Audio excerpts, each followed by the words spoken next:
Hello and welcome to the most exciting 60 minutes, maybe 45 minutes of your week, of the whole week, actually.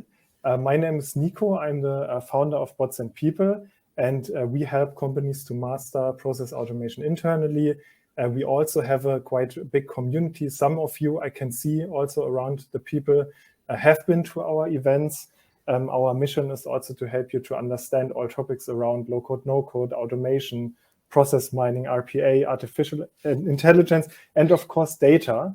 And that's why I'm really honored to have Khai with me today from Y42. Khai, you can introduce yourself in a minute. You can do it much better than I could ever do.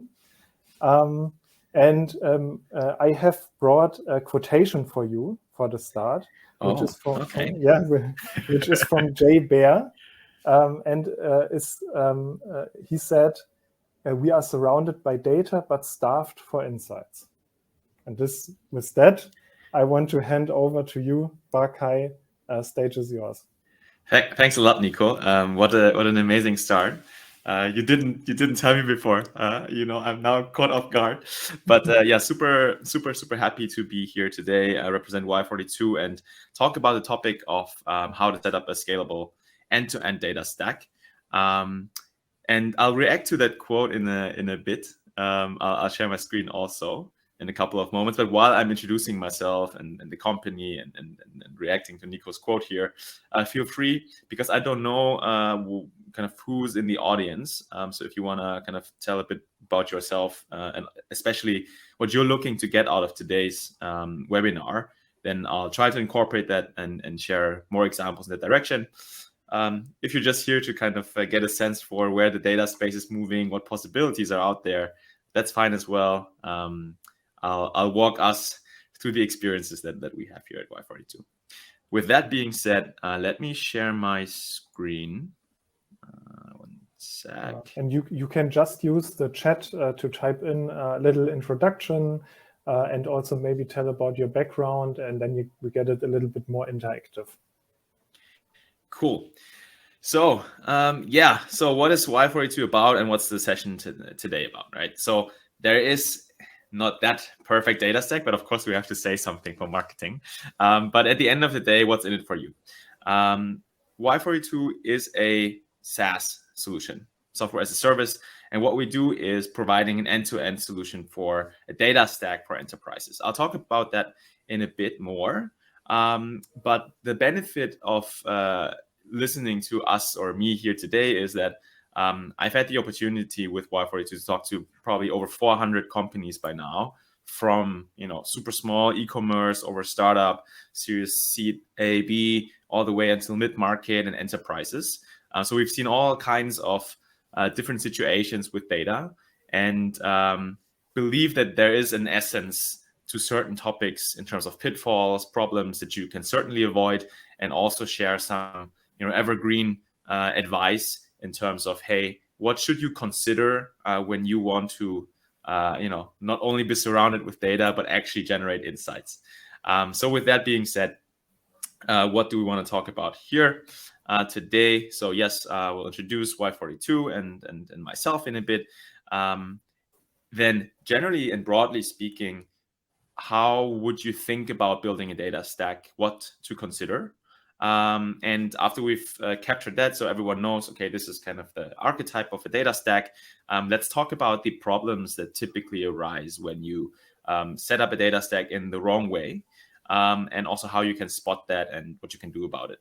And of course, I'm not going to just leave you with, okay, everything's complicated, nothing is working. But of course, there are solutions out there. We'll share with you best practices in terms of what we see in the market.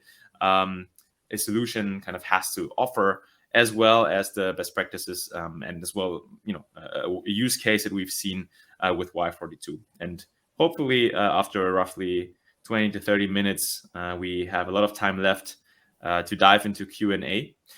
So if we see questions, or if I see questions in the chat that I can answer ad hoc and it fits, I'll do that. But otherwise, I believe we'll collect the questions and then answer them at the end as well. So you gotta forgive me, it's the first time on Crowdcast, so I'm jumping back and forth to see whether there are questions. But maybe Nico, you can also shout if there's something super relevant. Yeah. Okay. Cool. So yeah, let's jump into who's or what is Y42 and who am I. So Y42, as I said, is a data analytics platform that wants to enable everyone to manage a data pipeline end to end and really get to the point of business value and generating insights from that data. So I was laughing to myself when Nico talked about this quote, because a lot of times when you talk about data stacks and data, especially to a technical audience, you often see it's like this super big conversation about all the technical details of a data stack. But let's not forget what data is about. And also in the topic of business intelligence, a lot of times it's in the term business intelligence. It's really, data is not a purpose in and of itself. It's there to help you make better decisions at the end of the day. And that's kind of what we should focus on. Let's focus on generating business value, generating insights from data. And the infrastructure, the data stack, part of it should support you to get there. So this is the mission of Y42, enabling everyone to manage their data stack end to end. About the company, so it's a startup. We just raised a Series A at the end of last year, 30 plus million. Very, very humbled that all the smart investors and data people out there believe in the same mission and think that this is super important. This world needs a company like Y42 to help democratize and bring data platforms and analytics to everyone. We're headquartered here in Berlin. I think 2 years ago when we started, roughly we were 10 people, but now we're a bit over 150, which is super crazy to me. And it's been a crazy ride.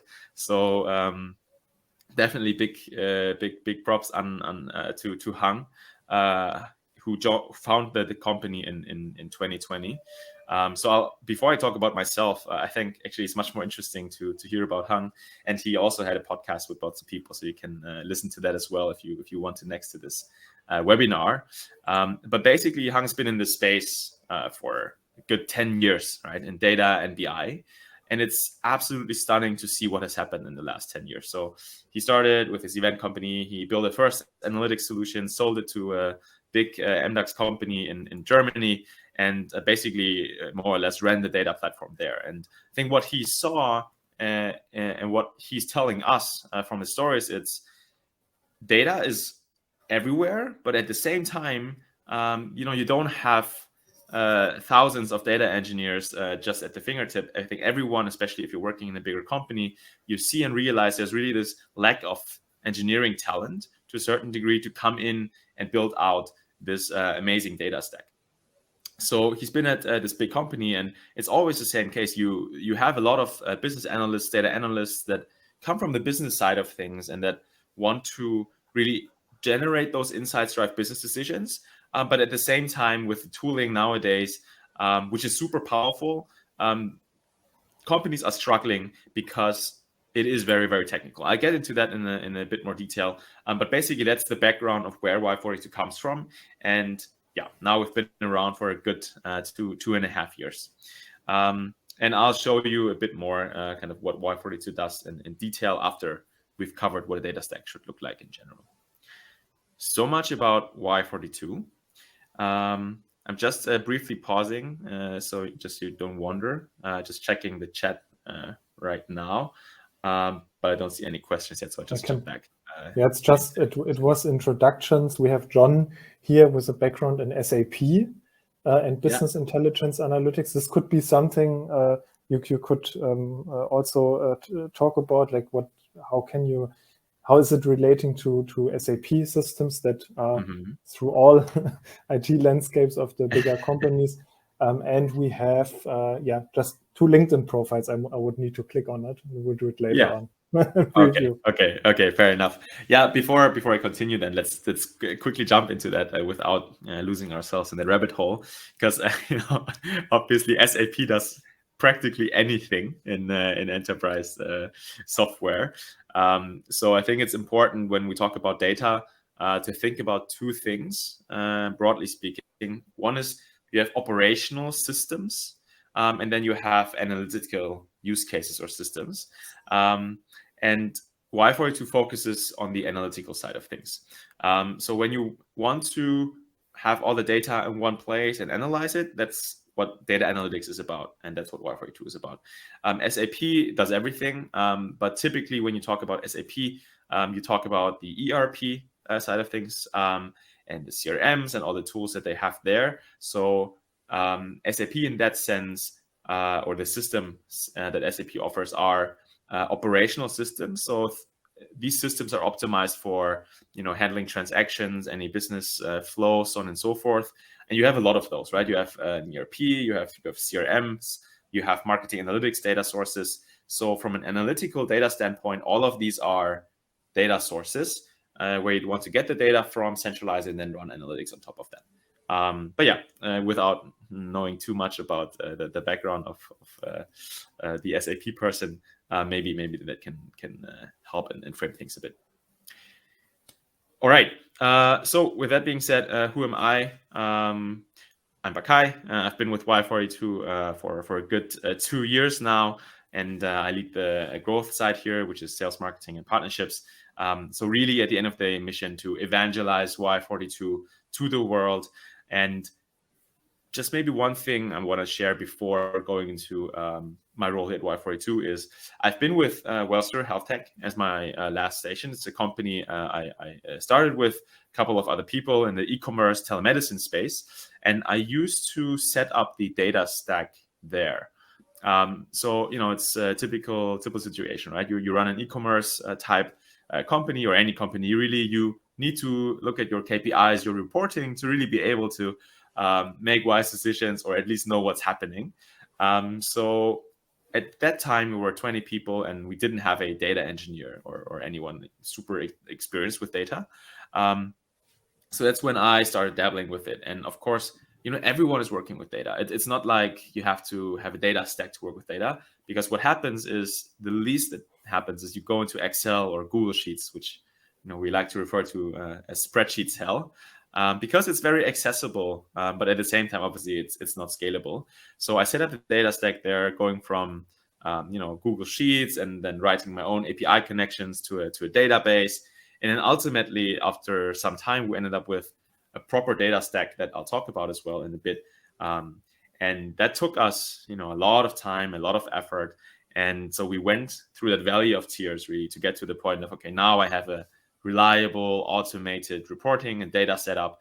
And that's when I got to know Y42, or Hung, in the early days. And I was just so blown away by the power that is now available to us, given all the advancements in data and the SaaS applications. And I really fell in love with Y42 then, because I could really see the promise that a platform, in the spirit of also this low code and no code community, makes it much more easier for really anyone that understands what metrics they want and how to get there, how to calculate them, to be able to get to the point of saying, okay, I can actually build something here and get the KPIs and the reporting out of it. So yeah, that's my past. So now I'm selling data analytics software, but before that, I was actually a practitioner as well. So at least some of the parts will make sense. And I'll also try, and understand that, of course, being here representing Y42, I'll try to make explicit any opinions that we hold, or biases, so you can kind of also assess for yourself what makes sense, what doesn't make sense for your situation. All right. So much about Y42 and me as a broad introduction. So let's get to the actual meat of the topic, building the data stack. What would you want to consider when you build a data stack? In general, I'd say there's a very clear best-in-class architecture that is widely accepted in the market. And it looks something similar to this. So what you want, if you want to analyze data, and the purpose of analyzing data is deriving insights and driving business value, is that you want to have this cloud data warehouse set up, if cloud is an option for you. So before I jump into what to consider here, let me walk you through the past of data. So if you remember the 10, 15 years ago, tools like Power BI and Tableau, which are basically visualization tools, came up and allowed people to explore data much better than just doing work in Excel sheets or Google Sheets. So that was all fine because you gave analysts or business people the power to explore data, make it visual. But obviously, it's not collaborative, it's not automated because everything is running locally. So that's, let's say, an initial era of data analysis, simplifying things. So what happened roughly 7 to 8 years ago is the cloud data warehouse emergence. So when we talk about cloud data warehouses, you'll probably hear that a lot is Snowflake, Google BigQuery, Amazon Redshift. What happened there is you got the, as in general with cloud, you got the power of really super, super strong but kind of dumb computers to crunch through a lot of data in the cloud, which made it possible for the first time that you didn't have to be a huge company and the central data team to really run big data. So everything moved to the cloud, which was amazing. So you have now so much power to compute and handle data. But the problem that happened then is actually there was a divide. So everything moved to the cloud, everything became super technical. So you suddenly needed data engineers to really handle that, right? So you had database administrators in the past, now you have data engineers to take care of that. So there's a problem that basically, the data analysts that used to be able to do everything on the local machine in Power BI or Tableau now had this amazing opportunity with the data warehouse, but they needed the IT department or the engineers to help. So there was a divide. And now what Y42 believes is there's a shift in the market that really brings back those two parties back together, because we've lost ourselves somewhat in being too much in the technical side of things and building fancy data stacks where it should be about data, generating value from data. So with all that being said, there is a clear best practice architecture nowadays. And it looks like what you see here in this screen share.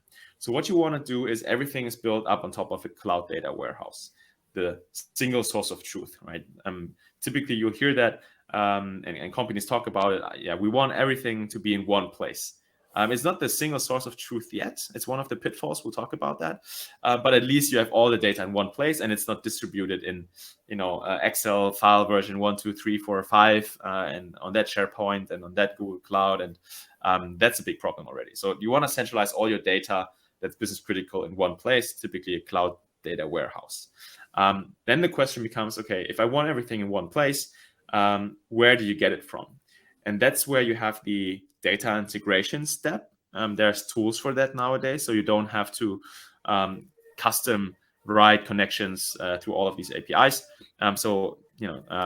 We do that. There's a couple of other tools as well.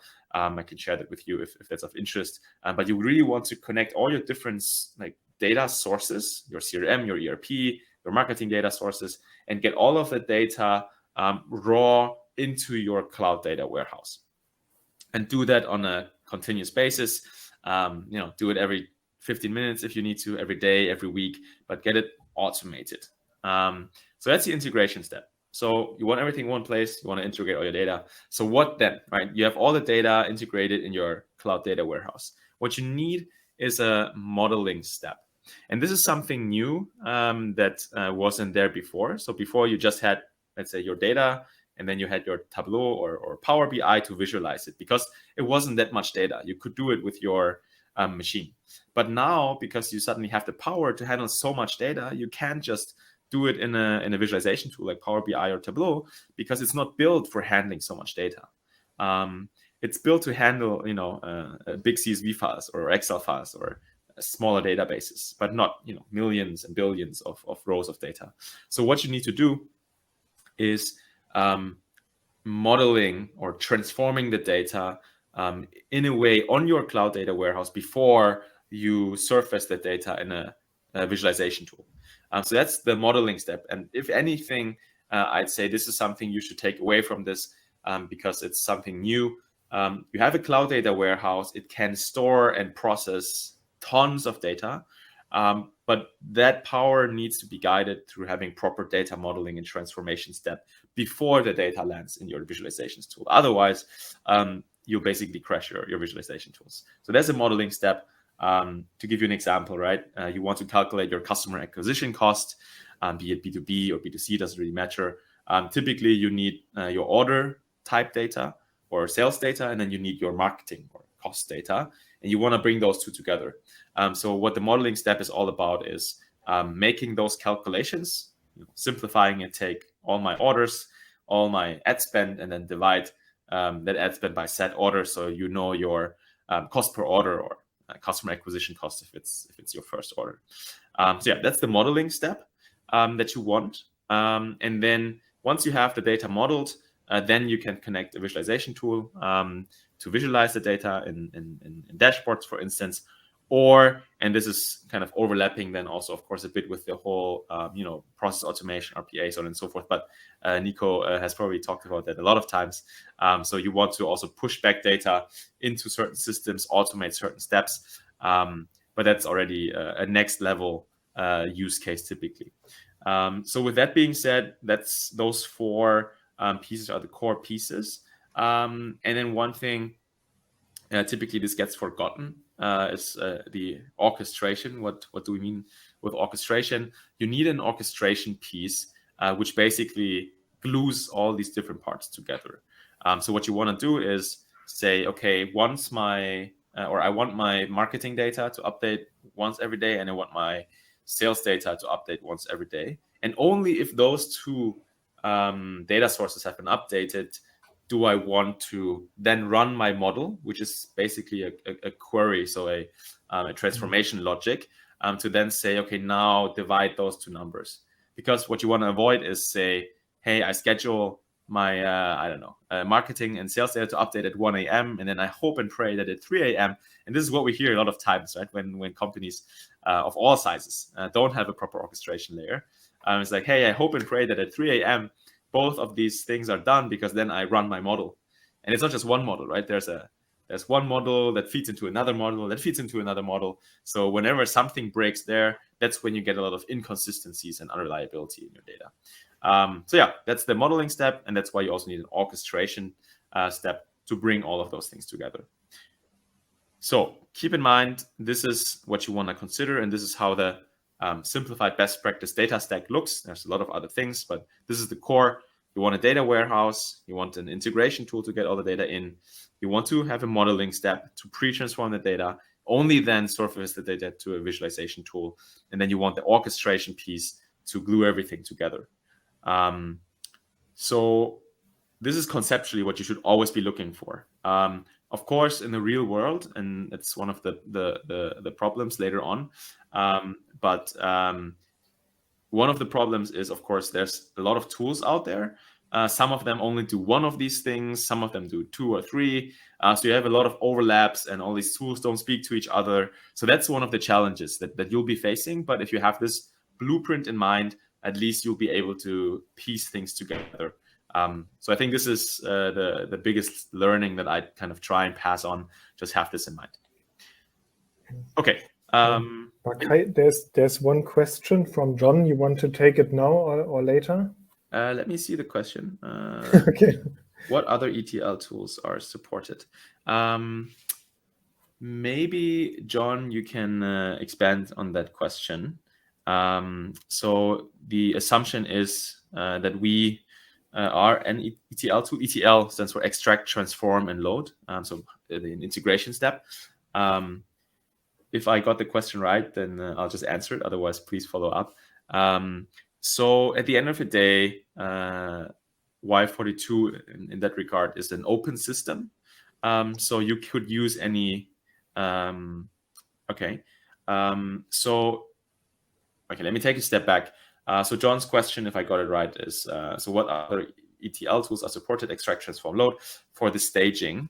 And staging, then you mean it's like the data preparation step at the beginning. And I'll see it if you answer. But so typically when you talk about ETL or staging, in the old world, picking up on ETL, you used to do extract, transform, load. So let's say you had a marketing source, Google Ads. Then what you would do, you would extract the data from Google Ads, transform it kind of through the query or the call that you do to the API. And only after you transformed it would you load it or store it in the data warehouse. Nowadays, you rather do ELT, so you extract and load and then you transform. Why? Because then you know about all the logic centrally in the modeling layer. And also, why didn't people do it before? Because before you didn't have cloud data warehouses, so it was super expensive to just like dump all of your data and then transform it. So you had to be smart about transforming it first. So in that sense, yes, you can extract data from different sources. In terms of the extracting and loading, you can use our tool, but you can also use any other tool, really, like Stitch or Supermetrics or Tran, or in the enterprise space, Matillion. So extracting the data is one step. And then as long as the data is stored on a cloud data warehouse, you could use Y42 to then further transform the data. But I think just one distinction, I'm not sure whether we're talking about the same thing, is if you do extract, load, transform, that paradigm, then anyways, it doesn't matter which of these tools you use. It's practically commoditized. You just want to get the data into a cloud data warehouse and then transform it there. Okay, I hope that answers the question. If not, please feel free to follow up. Perfect, that answers it. Okay, I hope it wasn't like too deep already for the whole audience. But yeah, so I think lost my thread there for a bit, but not too bad. So getting back to what to consider for a data stack, we talked about it. Have that blueprint in mind. If you do that, then I think most of the issues will already be resolved. But what you want to achieve is really have that single source of truth where you have all your different data sources in one place. You want to enable your users to then turn that raw data into business KPIs. It's all about business value. And then really, that's the magic of it, right? Get all the data into one place, properly transform it, and then you can surface the data in dashboards for people to analyze it. And then the second 2 points, secondary 2 points are, of course, if you build something like that, you need to pay attention to the fact that the setup should be scalable. Data, like a lot of infrastructure topics, is really it's really important that things are scalable and customizable long term. So what you don't want is, if you have the resources, have a verticalized plug and play solution that works super fast, has a high time to value, but you can't customize it. What you also don't want is then the fourth point, that's saying, okay, we're going to build the perfect data stack. It's going to take us 2 years, and no business stakeholder will ever see any value from this. So it's really, and it's not easy, right? But this is kind of what you want.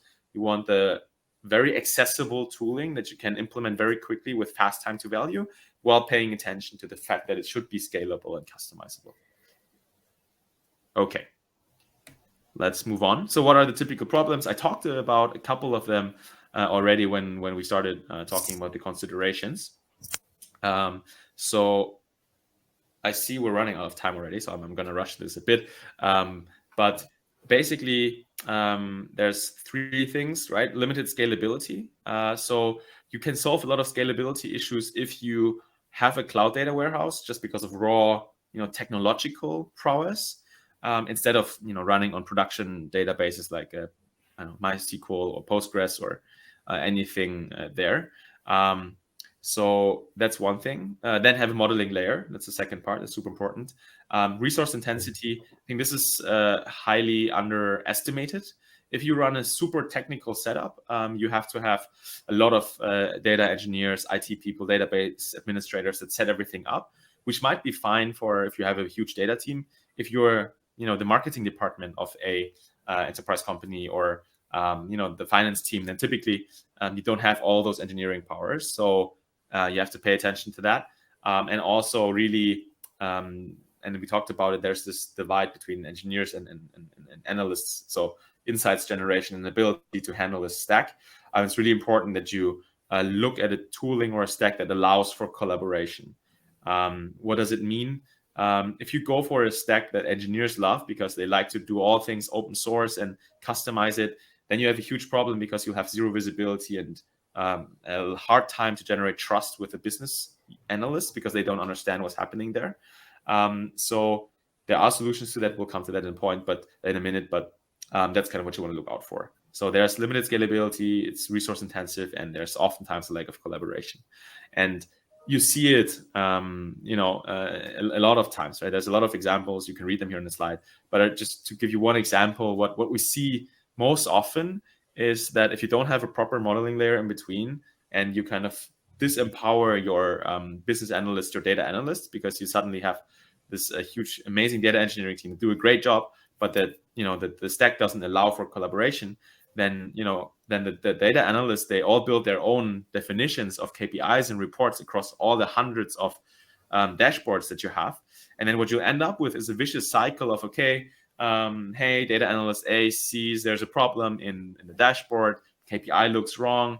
Then another analyst who's reporting to a similar line manager says, hey, I have a different number. And turns out, everyone had their own definitions, but you don't know. So you kind of check, then you go to your data engineer, you send a ticket. It takes a couple of weeks. So this is what we see and hear all the time.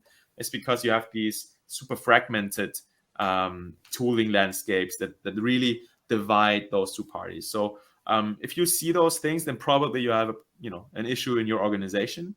And anyways, I'd say you'll feel it at that point because it's all about maintenance. You don't really feel like you're moving forward. So with that being said, we have a huge problem. What's the solution? Of course, the flip side of it, and this is where I'd say we're very opinionated as Y42.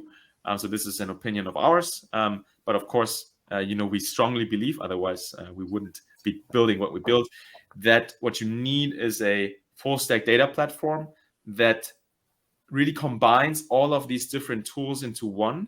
It's not that we're building everything from scratch. That would be lunatic. Like, no, I don't think any company can build everything because you have these hundreds and thousands of amazing tools, but they all speak a different language. So what Y42 does is bring everything together onto one data platform so that everything already speaks to each other, and which allows then, right? Yes, you have scalability from this amazing data stack. You have effectiveness because everything is built and stitched together end to end. You don't have to invest 3 to 6 months into some consulting project to bring this up, but you can get to value really fast. And then because all of the tools are speaking the same language, in technical terms, it's consistent metadata across the data stack, you have full control over everything that's happening. And that will allow like true collaboration. So this is what we would say Y42 solves, because we bring everything together end to end. So it's, instead of you building your own Linux system, which might be great, you just get a MacBook that works. But at the same time, it's open enough, and this is the important thing, that it does integrate with your data stack, with your existing software architecture. So with that being said, like, pay attention to these three things and these pitfalls. There are other approaches to solving this, but what we believe in is having one central data operating system that brings together all the pieces. So with that being said, yes, it's gonna solve everything for you. And just to make it a bit more tangible, and then I'm gonna stop talking also so that we can potentially get into some Q&A, or leave everyone to enjoy the amazing summer day. Just to give you one example, so how this happened at one of our clients. So this was a company that was just recently getting NASDAQ listed, and they had a huge problem with their data stack. So they were quite tech savvy, but they only had like a finance person, a financial analyst that started to piecing together and automating the report. So what they had built until then was basically if you're at a mid-market enterprise type company, you probably know the problems. Like, you have hundreds and thousands of Excel files everywhere, and probably because you're super technical and smart to an extent, you also build macros and like workarounds and hacky ways to bring the data together. But it's taking a toll on really managing all of that. So it's super hard, and it's not really widespread in terms of data use at the company at the time. So what they wanted to do, because they understood, and I think if you're here, then most of you understood, you want a data warehouse, you want to centralize your data. But the challenge is I want that scalable data stack, but it's going to be super hard to implement it. So that's kind of what they tried. They tried out, a couple of solutions, and it always failed at the point of, okay, it's like it takes too long to get to value. So with that being said, of course, they had a lot of stakeholders, and they had a custom-built solutions.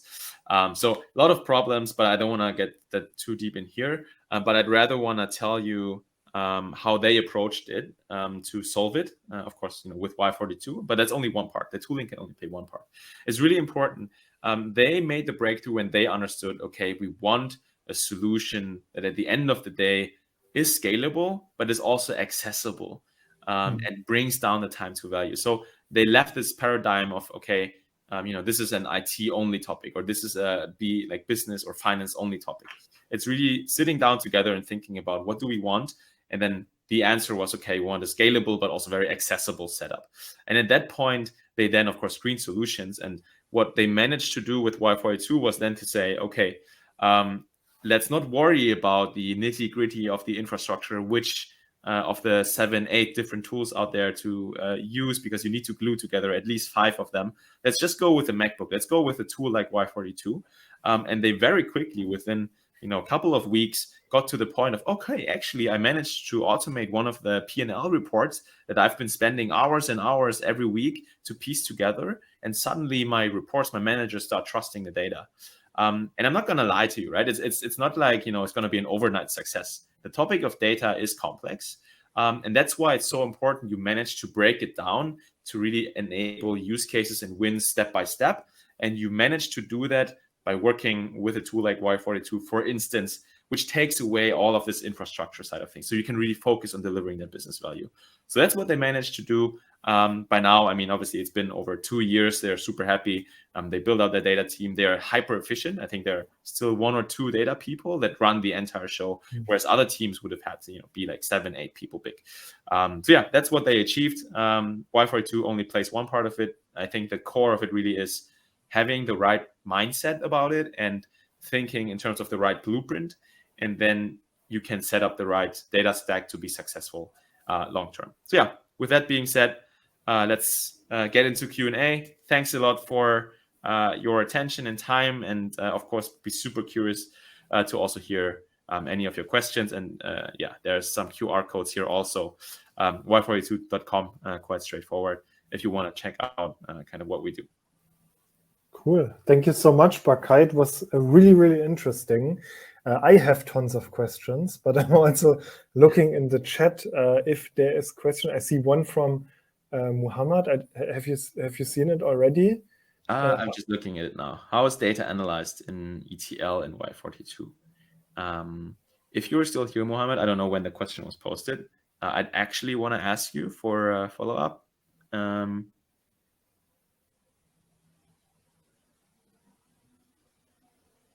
But maybe in the meantime, because I think the question is a bit too broad for me to answer, I'll answer John's question. So how different is Y42 compared to SAP? This warehouse, HANA, it's so yeah, on premise or cloud. Okay, so let me take one step back. So SAP, what you're talking about, if we go and maybe let me navigate there. One second.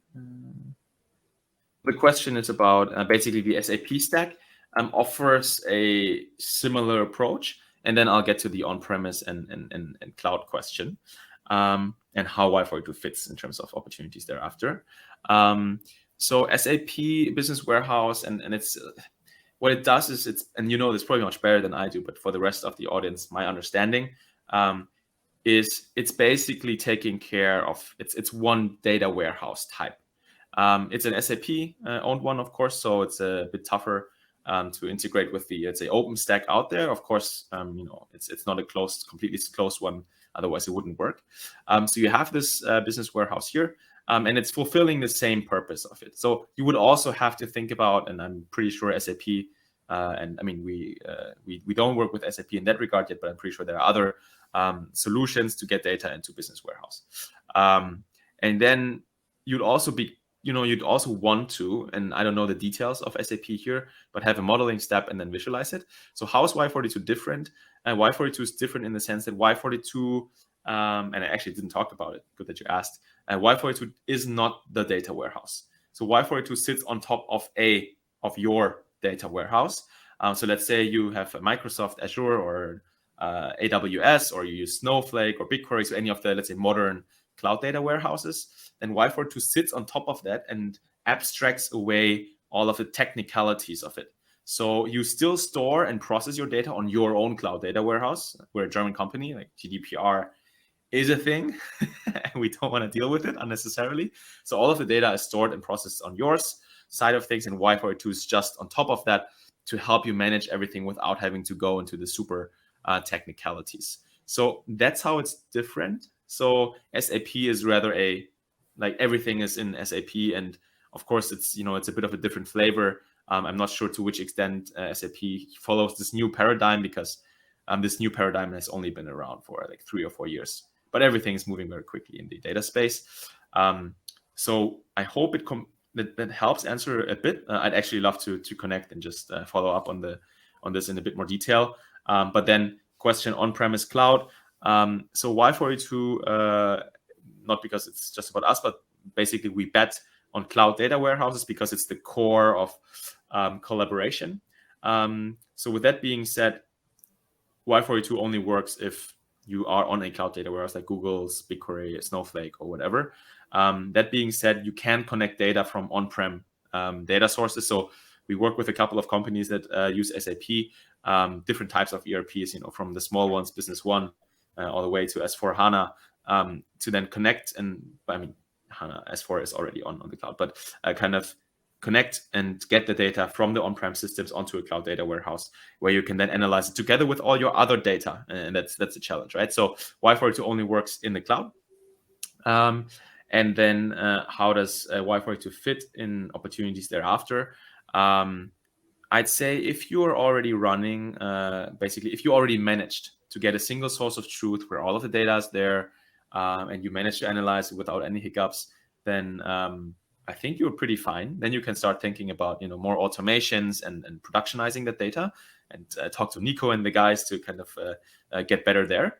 Obviously, a lot of times it's not. I don't know your company. I think I forgot because you did introduce yourself. But if you've solved it, then you're fine. But of course, very likely you have a lot of teams in the company that don't have access or are not as technical or educated to run and work in SAP. Because let's face it, SAP is an amazing tool, but it's freaking hard to learn and use. I think no one's gonna contest that. But yeah, so Y482 is all about accessibility. It's built in a way that a working student that can run Excel is able to set up an entire data stack, and that should speak for itself. So it's a bit of a different approach of also fitting into an existing system by connecting to your single source of truth and surfacing that data to marketing teams, finance teams, the ones that are not that technical. So you at least make sure they don't have shadow BI or shadow IT going on and doing all of the analytics in their Excel sheets, because you'll never know. And then you still have to kind of face, if you are responsible for data and BI, why your stakeholders are complaining that they get 5 different definitions of the same metric. So that's what Y482 would fit into, let's say, an existing setup. And we've done this with a couple of companies. Cool. Yeah, I can connect with a question from my side, which completely fits to what you just said. And it's about governance. So what governance have you seen around such data platforms? Who's responsible for what around the whole topic of data? Yeah. Governance. It's a huge topic, and I'll answer the other question on automation in a bit for an e-commerce. Okay, like we get too carried away when we talk about governance, so I'm trying to only answer a part of it. But yes, governance is the next big thing. Like if you manage to set up the first data stack, it's only one piece of the puzzle. It's then as a next step so much more about governance, especially if you're a part of a big company where you have multiple stakeholders, right? So I think we see 2 systems or organizational designs. And then as a second step, how does your tech stack support that? But typically, you come from a centralized system where you try to do everything with a central BI or data team. I think if the company gets too big, this is not feasible. So I think everyone understands that. So what you get to is a like decentralized hub and spoke type system. So however you want to call it, chapters and embedded analysts or whatever, but typically you have one central team that has the authority over data, and then you have embedded teams in different departments or teams depending on the size of your company that are close enough to the business or the business insights, the business understanding to actually work with the data. So that's also the setup that we typically recommend. Of course, it depends on the size of your company. If you have 2 data people, it doesn't matter. The question then becomes, in terms of governance, how do you ensure that works? And I think without going into too much detail here, what you should look up is bringing software best practices to the world of business and the world of data. So the software engineering world has solved collaboration and governance a long time ago. What is collaboration governance about? It's about making sure you have version control. That's the first thing. Like, you don't want V1, 2, 3, final 1, 2 flying around without being able to know what's happening. You want a central version control system, which of course only works if you have a single source of truth, so on and so forth. So you do have to get the basics right. But after you got the basics right, version control is one big thing. Once you have version control, you can have environments, right? Branching, so to speak. So you can have a production system that runs, and you don't want to tinker with your production system where your CEO is looking into the numbers every day. So you need the ability to then have a, let's say, testing environment next to that where you can do that. So that's a big part of governance as well. And that gets back to CI/CD, the software best practices. It's getting very technical, and I won't go into detail here, but you can see we're super passionate about the topic. And the third thing, and that's where we believe we have a very unique perspective and approach to it. We do strongly believe that it's all about bringing together the different parties. You want the engineers and the analysts and the business users all on one platform, because only then can you ensure that what's happening. You have the entire lineage of what's happening, and only if you have visibility and everyone on the same platform can you even begin to govern, which makes sense, right? And then there's a lot of topics around it, right? Like, one big thing is asset ownership, making sure who actually owns the definition of the KPI. And then, you can make sure, once that people kind of can access it, it's not an SAP system, but actually something more usable, because then people can come in, they can see the definitions, they can build out their own use case, but then request from the asset owner, which might be the central data team, to then just have a quick look over what they did, whether it makes sense, and then merge those two things, deploy it to production. And only then, I think, will you really get to the point of also a certain level of reliability, especially in bigger organizations, to trust your data and productively work with it. Yeah, I really love that, to democratize it more, and how you describe it, because otherwise there's always long cycles from defining a KPI until it gets developed, and you don't have the trust and so on, and the circle begins, and do it collaboratively sounds much better. Yes. Yeah, we have one question from Ojasvi. Could you please elaborate the use of automation in Y42 for an e-commerce company? Yeah. Just one simple example. E-commerce company. The simplest form of automation, which is quite boring, but it's already quite powerful, is send the data back to Google Sheets, because then your finance team can connect to that Google Sheets, because they don't necessarily like to download a CSV from your dashboard, and then they can work off the same data. So it's still one single source of truth. But I think what you're looking for is a bit more interesting stuff. So a basic use would be in CRM typically, and you can achieve this with Y42, but also with other automation tools. You could say, okay, I only want to market to a certain segment, right? And the segment, the data for the segment doesn't just come from your CRM tool, because you want to combine, other sales data, other marketing data to define the segment. Say, in your CRM, you only know it's a repeat customer, and they did 3 orders, but you don't know where they came from. So, it's simplifying things, right? So you connect your Google Analytics so you can see, actually this person came from a voucher. So if you want to run a campaign for just people that came in through vouchers, have more than 3 orders and didn't order in the last 3 months, then you don't need to build that segment in your data warehouse, download the CSV, upload it to your CRM, do that for 10 different segments and hope that everything went right.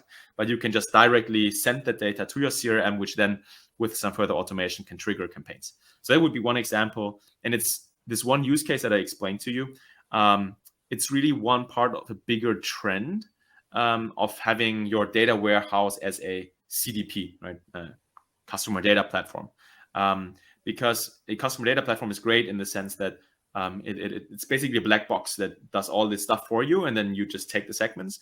But with the data warehouse and the automation, it gives you fine-grained control, be it us, be it Integromat or Make, how they're called nowadays. And I think Nico talks about those topics much more.